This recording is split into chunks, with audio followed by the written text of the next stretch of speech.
Doctor APJ Abdul Kalam साहब एक ऐसी शख्सियत जो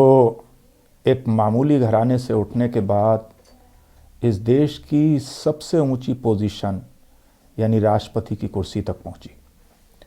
जिन लोगों ने डॉक्टर एपीजे अब्दुल कलाम को पढ़ा है या जानते हैं, उन्हें ये मालूम है कि जब अटल बिहारी वाजपेयी जी की कोलिशन सरकार बनी थी 98-99 में, उस वक्त भी प्राइम मिनिस्टर ने डॉक्टर एपीजे अब्दुल कलाम को टेक्नोलॉजी का यानी मिनिस्टर बनाने की पेशकश की थी, लेकिन उस वक्त वो एक अहम मिसाइल पर काम कर रहे थे। डॉक्टर एपीजे अब्दुल कलाम ने कहा था कि ministry is not my cup of T, और मैं जो काम कर रहा हूँ देश के लिए वो उससे ज़्यादा अहम है, इसलिए इसको बीच से नहीं छोड़ा जा सकता। और फिर एक वक्त ऐसा आया कि डॉक्टर एपीजे अब्दुल कलाम को लोगों ने इस देश के राष्ट्रपति के रूप में, प्रेसिडेंट ऑफ इंडिया के रूप में देखा। उन पर बहुत सारी किताबें भी लिखी गई। उनको पीपल्स प्रेसिडेंट कहा गया, यानी लोगों का प्रेसिडेंट। वो बच्चों से मोहब्बत करते थे, वो नौजवानों से मोहब्बत करते थे। वो हर नौजवान को आने वाले वक्त में साइंटिस्ट देखना चाहते थे। वो हर नौजवान के हाथ में कलम और कॉपी देखना चाहते थे, लैपटॉप देखना चाहते थे। वो इस देश को दुनिया का सबसे बड़ा सुपर पावर देश देखना चाहते थे। और हमने ये देखा कि जब कोई साहिब किरदार इंसान ऐसा होता है कि वो सिर्फ फादर ऑफ मिसाइल ही नहीं थे, बल्कि टेक्नोलॉजी में उन्होंने बहुत सारे रेवोल्यूशंस किए थे। लेकिन हमने इस बात को देखा, हमें हमेशा ये शिकवा रहता है कि हम मुसलमान हैं, हम कई बार इन्फेरिटी का शिकार होते हैं, कभी सुपरियरिटी का शिकार होते हैं, कभी हमें ये लगता है कि फ़ला हमसे नफ़रत कर रहा है, कभी हमें ये लगता है कि फ़ला हमारी दुश्मनी में है। लेकिन हिंदुस्तान की तारीख़ ने देखा है कि डॉक्टर एपीजे अब्दुल कलाम जब राष्ट्रपति हुए तो न सिर्फ ये कि उनसे मुसलमान मोहब्बत करते थे या उनके फॉलोवर्स मुसलमान थे या मुसलमानों में उनकी ज़्यादा फॉलोइंग थी, बल्कि मुझे ये कहने में कोई संकोच नहीं है कि मैंने अपने होश के ज़माने में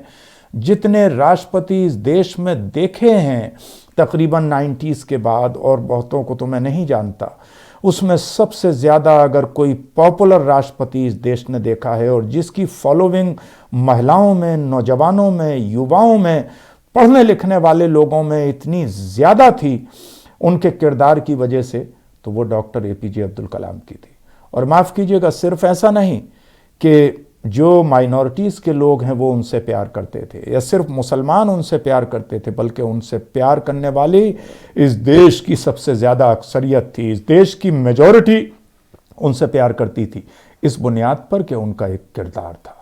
और उनका किरदार ऐसा था कि मुझे एक वाक़या उनके किरदार का ऐसा याद आता है, दो वाक़े। जब वो रिटायर होने लगे, उनका टेन्योर ख़त्म होने लगा एज ए प्रेसिडेंट, तो कोई पॉलिटिकल लीडर उनसे मिलने के लिए गए और उन्होंने एक बहुत महंगा पेन उनको तोहफे में दिया। डॉक्टर एपीजे अब्दुल कलाम साहब ने उस पेन को लिया और उसे देखा और उसको वापस कर दिया कि जब कोई किसी को महंगा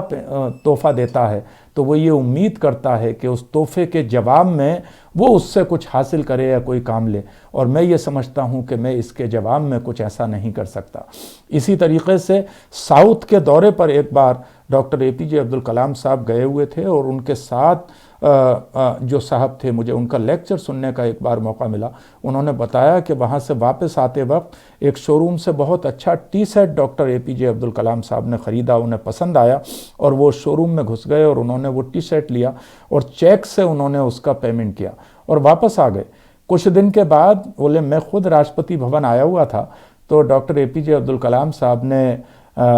अपने किसी अटेंडेंट से कहा कि भाई उस टी कप में चाय लेकर आइए जो हम वहाँ से ख़रीद कर लाए थे। फिर उन्होंने कहा कि एक मिनट ठहर जाओ, मैं ज़रा ये देख लूँ कि मैंने जो चेक पे किया था वो चेक कैश हो गया है या नहीं हुआ है। लिहाजा उन्होंने चेक किया अपनी बैंक स्टेटमेंट, तो वो चेक जब तक कैश नहीं हुआ था, यानी उसी वक्त उन्होंने वहाँ पर फ़ोन करवाया शोरूम वाले के पास। शोरूम वाले ने उस चेक को इसलिए नहीं लगाया था कि राष्ट्रपति के इस पर सिग्नेचर हैं, वो उस चेक को संभाल के रखना चाहता था। और डॉक्टर एपीजे अब्दुल कलाम ने कहा कि जब तक इसका पैसा पे नहीं हो जाता है, क्रेडिट नहीं हो